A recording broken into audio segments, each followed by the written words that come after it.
विपक्ष सुलग रहा है, जिसकी लपटें संसद तक पहुंच रही हैं।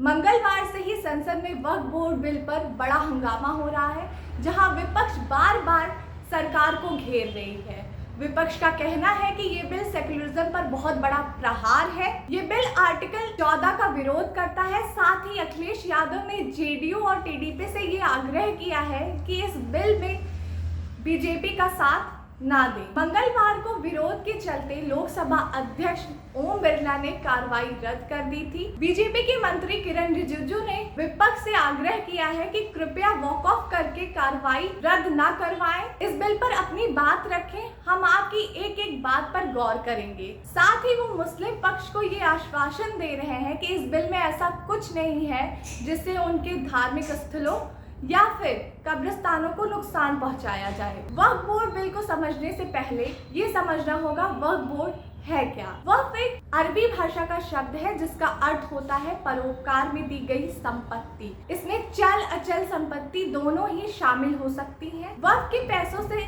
मस्जिद, कब्रिस्तान, धार्मिक स्थलों का निर्माण होता है। पर माना ये जाता है बीते कुछ साल में वक्फ बोर्ड के पैसों से गरीब मुसलमानों और मुस्लिम महिलाओं को कोई लाभ नहीं मिल रहा है। इसी को देखते हुए सरकार वक्फ बोर्ड बिल ले आ रही है। किरण रिजिजू ने संसद में कहा है कि इस बिल का समर्थन कीजिए, करोड़ों लोगों की दुआ मिले, क्योंकि कुछ चंद लोग पूरे वक्फ बोर्ड पर कब्जा किए हुए हैं। बीजेपी के नेता शाहनवाज हुसैन ने भी इस बिल का समर्थन करते हुए कहा है कि विपक्ष मुसलमानों को भड़काने की कोशिश कर रहे हैं। ये तो बात हो गई भाजपा की। अब आपको बताते हैं कि भाजपा के सहयोगी दल का इस पर क्या मत है। टीडीएस ने बिल का समर्थन किया है, हालांकि जेडीयू ने कुछ ट्विस्ट के साथ बिल का समर्थन किया है। उनका कहना है कि बिल को पूर्वव्यापी प्रभाव से ना लागू किया जाए। भाजपा ने जेडीयू की कई सुझावों को शामिल भी किया है। आइए जानते हैं वक्फ अमेंडमेंट बिल है क्या। असल में वक्फ किसी भी जमीन या संपत्ति को एक इशारे में अपने नाम कर सकती है, पर वक्फ अमेंडमेंट बिल के बाद वो ऐसा नहीं कर पाएगी। इसका मुख्य उद्देश्य वक्फ बोर्ड में पारदर्शिता, जवाबदेही और समावेशिता को शामिल करना है। इसके प्रमुख बिंदु हैं प्रबंधन में सुधार, वक्फ संपत्ति को बेहतर तरीके से रिकॉर्ड किया जाए और इसका डिजिटलाइजेशन किया जाए। समावेशिता, बोर्ड में शिया, सुन्नी, पिछड़े वर्ग, महिलाओं और गैर मुसलमान विशेषज्ञों को शामिल करना चाहिए। दुरुपयोग पर रोक, वक्फ संपत्ति का गलत इस्तेमाल और अतिक्रमण पर रोक लगनी चाहिए। साथ ही इस बिल का धर्म मजहब से कोई लेना देना नहीं है, केवल संपत्ति प्रबंधन पर ये बिल केंद्रित है।